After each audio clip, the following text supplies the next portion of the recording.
ताकि इधर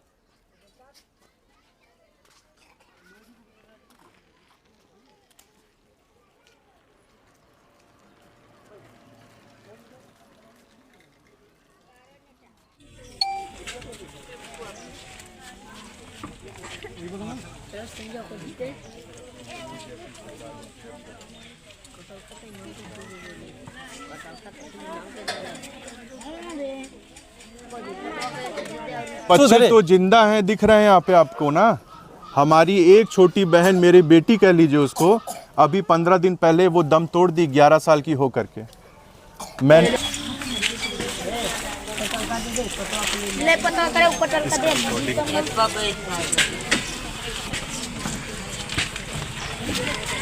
इसके भी पिता गुजर गए, माँ अकेली हो गई, विधवा हो गई, लेकिन कोई पूछने तक नहीं आया कि इस बच्चे का इलाज कैसे होगा, कौन कराएगा, इसको सुविधा मिली कि नहीं मिली, इसका प्रमाण पत्र बना कि नहीं बना, कहाँ है गांव के प्रधान, कहाँ है बीडीसी, कहाँ है ब्लॉक प्रमुख, कहाँ है विधायक, कहाँ है सांसद, कहाँ है अधिकारी, क्यों नहीं कोई। साथियों नमस्कार, मैं हूं राकेश और आप देख रहे हैं मीडिया यूपी 61।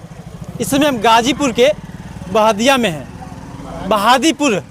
गाजीपुर के बहादीपुर में है।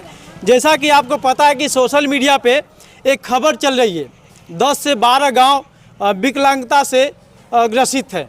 आज हम उसी गांव में हैं और हमारे बीच देख सकते तमाम वो बच्चे कुछ हैं जो विकलांग हैं, जो रोग से ग्रसित हैं, और उन्हीं के बीच में समाज सेवी सिद्धार्थ भैया जी हैं जो इन लोगों के लिए मसीहा बने हुए हैं।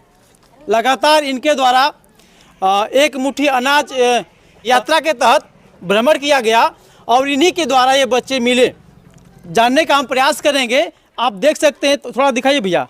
ये वो बच्चे हैं जो कहीं न कहीं रोग से विकलांग हैं, पीड़ित हैं। ये भी विकलांग है, ये भी बच्ची विकलांग है, ये भी है, ये भी मानसिक रूप से विकलांग है।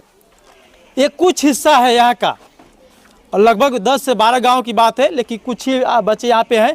आइए हम जानने का प्रयास करते हैं। हमारे बीच में सिद्धार्थ भैया जी हैं। भैया जी थोड़ा इधर आ जाइए। आप लगातार सोशल मीडिया पे भी आपको देखा जा रहा है, लगातार समाज में चल रहे हैं। 10 से 12 गांव का भ्रमण कर रहे हैं और किए थे और कर भी रहे हैं। क्या क्या समस्याएं मिली हैं आज लोगों को बताएं। मैंने यात्रा तो बहुत सारे गांव की करी, पर मैं सभी गांव का नाम नहीं ले रहा हूं। मैं नाम ले रहा हूं सिर्फ 10-12 गांव का, जहां पर मैंने पाया कि इस तरह के बच्चे बहुत बड़ी संख्या में हैं। और क्यों इन गाँवों में ऐसी बड़ी संख्या में लोग हैं, इसकी जांच होनी चाहिए और ऐसे जो बच्चे हैं उनकी मदद होनी चाहिए। भैया आपके सामने ये जो बच्चे बैठे हैं, ये अगल बगल के पड़ोसी हैं, बहुत ज़्यादा दूरी पर घर नहीं है। किसी का 50 मीटर पर घर है, किसी का 100 मीटर पर घर है, लेकिन क्यों आसपास में बच्चे विकलांग हो गए, इसकी जानकारी लेने आज तक यहाँ पर कोई पहुँचा नहीं।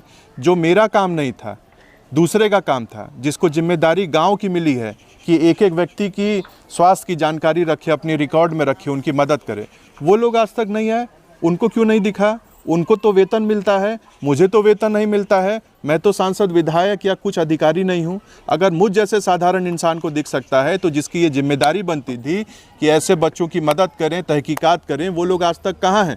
आज तक इन बच्चों का विकलांग प्रमाण पत्र नहीं बना, आज तक इन बच्चों को शौचालय नहीं मिला, आज तक इन बच्चों को आवास नहीं मिला, किसी तरह की सुविधा, जांच की तो बात करना ही दूर की बात है। अब बताइए क्या किया जाए। भैया जी आप लगातार देखा जाता है तो कभी कभी आप कैंप भी लगवाते हैं, शिविर भी लगवाते हैं, अपने घर पे भी लोगों को बुला करके ट्रीटमेंट कराते हैं। क्या उस ट्रीटमेंट से इनको राहत नहीं मिलती है? ट्रीटमेंट अगर विकलांग होने की बात छोड़ दिया जाए तो यहाँ पर कुछ महिलाएं दिख रही हैं ना, आसपास सब महिलाएं हैं। उन लोगों से पूछिए कि किस किस को घुटने में और कमर में दिक्कत है। 99.9% औरतें बताएंगी कि हम लोगों को दिक्कत है। और वो दिक्कत क्यों हुई है? क्योंकि उनकी हड्डी गल रही है। ये भी एक विषय है चर्चा का। एक महिला यहाँ पर बैठी हैं, उनके आदमी कैंसर से अभी मर गए। थोड़ा दिखाइए उनको सर। अम्मा ये बैठी हैं, उनके आदमी कैंसर से मर गए अभी, ठीक है। एक राम प्रवेश की पत्नी होंगी यहाँ पर, उनको हवा मारा, वो मर गए। ये अम्मा खड़ी हैं यहाँ बगल में, इनके लड़के को भी झटका मार रहा है। ये सारा का सारा प्रॉब्लम जो है न्यूरोलॉजिकल डिसऑर्डर है। झटका मारना, लकवा मारना, इन सभी चीज़ों के ऊपर जांच होनी चाहिए, लेकिन अब तक किसी तरह की जांच नहीं हुई। मेरे कहने पर एक स्वास्थ्य शिविर का आयोजन कर दिया गया। स्वास्थ्य शिविर में किसका लाभ मिलता है? ऐसे लोगों को जिनको जुकाम है, बुखार है, खांसी है, इस तरह के लोगों के लिए उपयोगी है। लेकिन ये जो स्पेशल चाइल्ड हैं यहाँ पर, इनके लिए उस स्वास्थ्य शिविर में कोई ऐसा इंतज़ाम नहीं है। इनके लिए तो अलग से टीम बनाकर इनका इलाज कराना पड़ेगा ना, उसकी ज़रूरत है। और मेरे पास नाम, नंबर, गांव के साथ सैकड़ों लोगों का नंबर है जो आसपास के कई गांव में बहुत बड़ी संख्या में बीमार हैं। और ऐसे बच्चे जो यहाँ पर बैठे हैं, इनकी फ़ोटो, इनका मोबाइल नंबर, इनके पिता का नाम, सबके घर घर मैं गया हूँ। उनका 50 लोगों का ऐसा लिस्ट है जो मेरे पास है। अगर सरकार इस पर जांच कराएगी तो इससे कई गुना अधिक बच्चे मिलने की संभावना है। तो भैया जी, कारण क्या है? सरकार तो बेटी बचाओ बेटी पढ़ाओ का नारा लगाती है, आज बेटी स्कूल नहीं जा पा रही विकलांगता की वजह से। देखिए, ये रमिता है ना, पैदा हुई तो बेचारी स्वस्थ थी, 2 साल की, लेकिन अचानक से इसका पैर देखिए कैसे ऐंठ गया है। देख रहे हैं? इसका हाथ देखिए कैसे ऐंठ गया है। और ये अचानक में एक रात में नहीं हुआ है, धीरे धीरे करके हुआ है। और ये रमिता की माँ है, विधवा है, इसके पिता नहीं है बच्ची के। ये भी टीबी की मरीज हैं, इनको भी टीबी हुआ है, लेकिन ये बेचारी मजदूरी करके दूसरे के खेत में, तब इसका दवाई करा करके थक गई, आखिर में इलाज भी बंद करना पड़ा। कहाँ से ये अकेली माँ इसका इलाज करा पाएंगी? ये सलोनी है, दिखाइए, यहाँ पर बैठी है। सलोनी भी पैदा हुई तो स्वस्थ पैदा हुई थी, लेकिन उसके बाद क्या हुआ इसके साथ?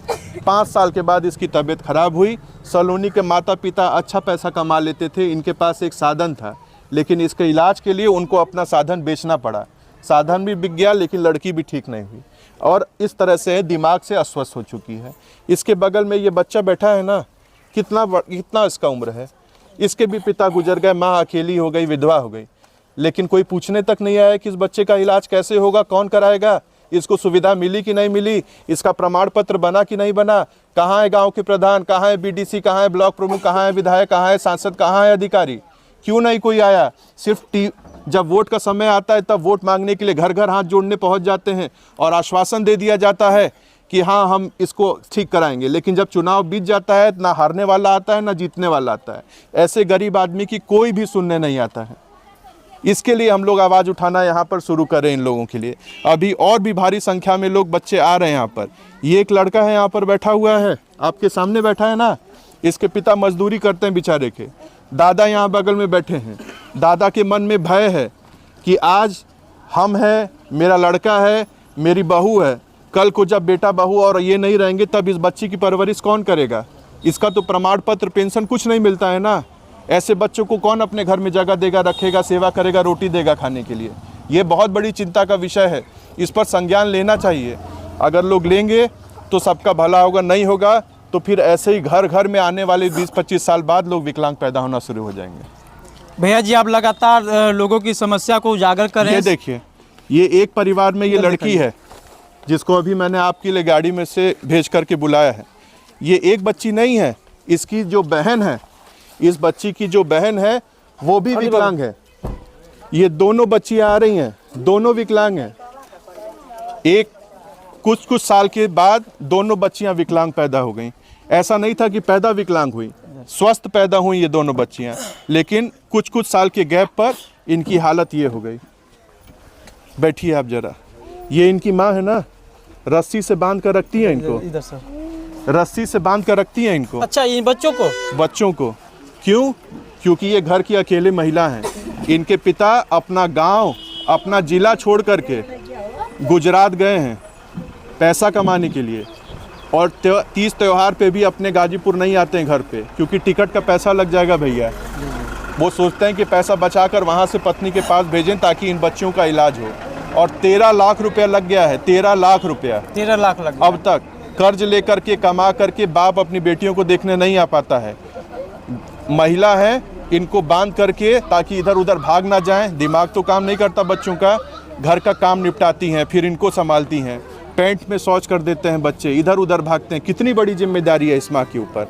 भैया, एक प्रश्न ये उठता है समाज में कि संबंधित जो जिम्मेवार व्यक्ति हैं, नेता हैं, प्रतिनिधि हैं, वो लोग देख रेख नहीं करें, न झांकने के लिए आ रहे हैं, तो सिद्धार्थ राय क्यों चल रहे हैं? मैं इसलिए चल रहा हूँ क्योंकि मेरे अंदर संवेदना अभी जीवित है। मैं देखता हूँ तो मुझे दर्द महसूस होता है। अगर आदमी के पास कितना भी पावर क्यों ना हो जाए, लेकिन अगर मन के अंदर की संवेदना उसकी ख़त्म हो जाएगी, धरातल पर चलना छोड़ देगा, तो फिर उसको ये सारी चीज़ें नहीं दिखाई देंगी। उनको सिर्फ अपना परिवार, अपना घर, अपनी गाड़ी, गाड़ियों का काफिला ही नज़र आएगा। ये छोटे बच्चे को देख लीजिए,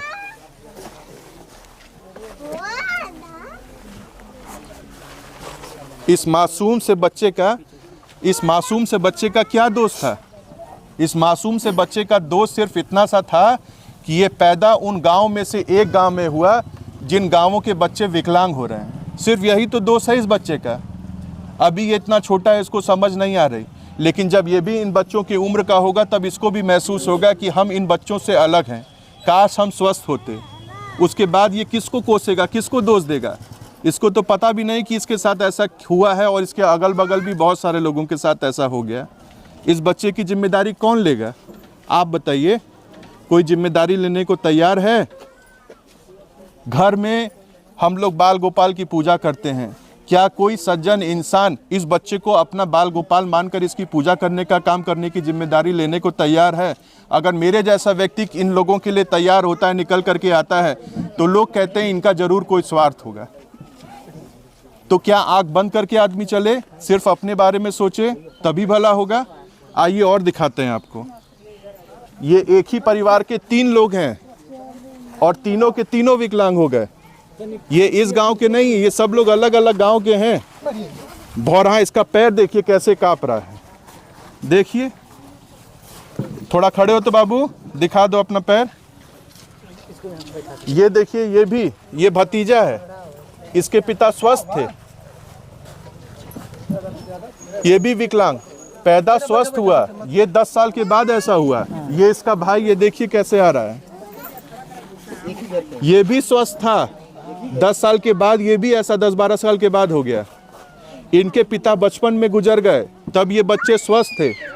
इनकी माँ है, वो देखिए टेम्पो में से उतर करके आ रही है, इधर दिखाइए, वो बूढ़ी हो चुकी हैं। और एक माँ जानते हैं क्या सोचती है? ये माँ सोचती है कि इनके मरने से पहले इनके बच्चे मर जाएं। कोई माँ ऐसा सोच सकता है कभी? लेकिन इनकी भलाई के लिए ये माँ ऐसा सोचती है, क्योंकि इनको पता है कल को ये मर जाएंगी तो इनके लड़कों को देखने वाला कौन है? कोई नहीं है। जब इतनी उम्र तक में आज तक इनको कोई सुविधा नहीं मिली, तो हम कैसे अपेक्षा कर लें कि ये वाली सरकार या पिछले वाली सरकार या आने वाली सरकार इनको मदद कर देगा कोई? देख लीजिए डीएम साहब और सीएमओ साहब, अब तो शर्म आनी चाहिए विभाग को कि आज एक गांव में इतने विकलांग बच्चे दिखाई दे रहे हैं। ये कोई बनावटी नहीं है, या तमाम लोग हैं बैठे देख रहे हैं नज़र से, और आप भी वीडियो में देख सकते हैं कि इनका क्या कसूर है। यदि अभी आप नींद से नहीं जागेंगे सीएमओ साहब, डीएम साहब, तो इस क्षेत्र का क्या हाल होगा?